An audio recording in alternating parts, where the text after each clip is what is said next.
धोनी वैसे तो हर साल इंडिपेंडेंस डे होता है और स्पेशल होता है, लेकिन इस साल का इंडिपेंडेंस डे इसलिए स्पेशल है क्योंकि कुछ रूल्स एंड रेगुलेशंस बदले हैं कि आप अपने घर में या कमर्शियल एस्टेब्लिशमेंट में झंडा फहरा सकते हैं। क्या कहना चाहेंगे इस चीज़ को लेकर, कितना अच्छा एक इनिशिएटिव है?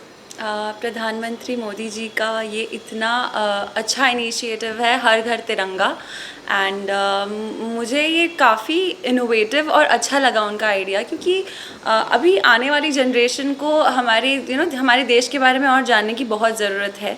सो अगर ये तिरंगा रहेगा तो कहीं ना कहीं देशभक्ति रहेगी। देखिए, मेरे घर में भी तिरंगा है, मेरी आन, मेरी शान। So yes, I completely support this moment. जहाँ तक बात इंडिपेंडेंस की है, मतलब देश को आज़ादी तो काफ़ी साल हो गए, लेकिन आपको अभी भी नहीं लगता कि हमारी सोसाइटी में खासकर जो फीमेल्स को लेकर या वुमेंस को लेकर जो नज़रिया है, उनको इंडिपेंडेंट करना चाहिए या वो पैशन परस्यू करें या जॉब करें, जो भी करें, उस तरह का माहौल नहीं है अभी भी? आप क्या कहते हैं इस चीज़ को लेकर?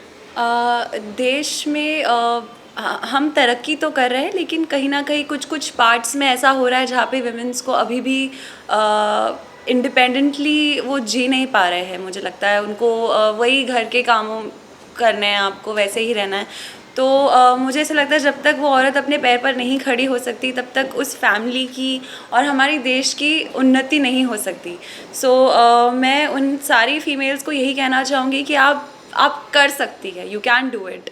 मेरे देश की सबसे ख़ास बात ये भी है कि हमें लीड कर रही है हमारी जो प्रेसिडेंट है, श्रीमती द्रौपदी मुर्मू मैम। एंड मतलब ये है ना कि हम नारी को बहुत आगे रखते हैं, और मैं चाहूँगी कि हम पर्सनल स्पेस में भी, अपने फैमिली में भी अपनी वुमेन्स को वो पार दे, उसको वो उसको मोटिवेट करे कि तुम कर सकती हो। इंडिपेंडेंस डे है, इंडिपेंडेंस मतलब पैट्रियोटिज्म। आज के टाइम में यंगस्टर्स को देखा गया कि उनमें उस तरह का देशभक्ति का भावना नहीं है। जब से सोशल मीडिया का मतलब राइज हुआ है, हमेशा जो यंगस्टर्स हैं वो इंगेज रहते हैं सोशल मीडिया प्लेटफॉर्म पे। ये कितनी बड़ी बात है और कितना ज़्यादा आपको पैट्रियोटिक होना ज़रूरी है और देश के लिए एक जो रिस्पॉन्सिबिलिटी है वो निभाना ज़रूरी है?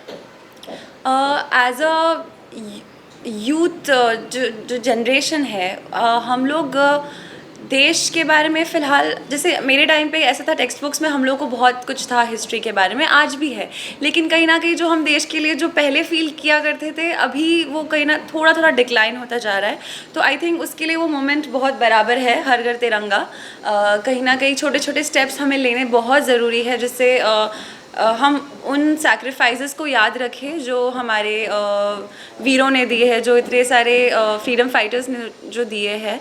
एंड यू जनरेशन को बस यही कहना चाहूँगी कि हाँ, हम बहुत टाइम फ़ोन पे बहुत बिजी रहते हैं, इंस्टाग्राम स्क्रॉल करते रहते हैं, लेकिन कुछ एक थोड़ा सा समय अगर हम हमारे देश के लिए निकालें, उन ज़रूरतमंदों के लिए निकालें जो इस वक्त बहुत नीडी लोग हैं, उनके लिए कुछ करें, तो कहीं ना कहीं कलेक्टिवली हम बहुत कुछ कर सकते हैं हमारे देश को ऊपर लाने के लिए। ये भी कहना चाहूँगा कि हाल ही में कॉमनवेल्थ गेम्स में बहुत अच्छा परफॉर्म किया, फीमेल्स एक्टिविस्ट खास की बात करें, कितना ज़रूरी है स्पोर्ट्स में पार्टिसिपेट करके अपनी देशभक्ति की भावना जो होती है उसको समर्पित करना देश के लिए। मैं देख रही हूँ कॉमनवेल्थ में सारी फीमेल्स एकदम आगे आके हमारे लिए मेडल्स ला रहे हैं, तो इससे ज़्यादा प्राउड मोमेंट कुछ हो ही नहीं सकता, क्योंकि हमेशा से फीमेल्स को ऐसा माना गया है कि स्ट्रांग नहीं हो तुम, कुछ कर नहीं सकती हो। लेकिन हमारी बेटियाँ, हमारी देश की, वही नाम रोशन कर रही है। और स्पोर्ट्स में रहना और स्पोर्ट्स आगे परस्यू करना बहुत ज़रूरी है, मुझे लगता है, क्योंकि कहीं ना कहीं देशभक्ति उसी से आती है। जैसे आज देखो, हम क्रिकेट देखते हैं, तो जैसे ही इंडिया कुछ अच्छा, मतलब उन्होंने 6 मारा, 4 मारा, तो हमें इंडिया इंडिया चिल्लाते हैं। और कहीं ना कहीं स्पोर्ट्स हमको एक साथ लेकर आता है, हमारे अंदर लीडरशिप क्वालिटी डेवलप होती है। जैसे बचपन में I used to play football, और क्रिकेट मैं बहुत ज़्यादा खेला करती थी, तो उससे मेरे अंदर बहुत ज़्यादा क्वालिटीज़ आई है। और I feel sports is very important for you as an individual. और खास बात यह है कि 2 फिल्में आ रही हैं, लाल सिंह चड्ढा और रक्षाबंधन का माहौल भी है। क्या कहना चाहेंगे, कितना ज़रूरी है इस तरह की फिल्में देखना? खासकर लाल सिंह चड्ढा की बात करें तो काफ़ी ज़्यादा कंट्रोवर्सी क्रिएट हुआ है इसको बाइकआउट को लेकर। कौन सा फिल्म प्रेफर करेंगे देखना और क्यों करेंगे, वो भी बताइए। मैं एज अ व्यूअर मैं दोनों फिल्म्स देखना चाहूँगी, लाल सिंह चड्ढा एंड रक्षाबंधन, क्योंकि ये दोनों भी टॉपिक्स आई थिंक बहुत अच्छे हैं।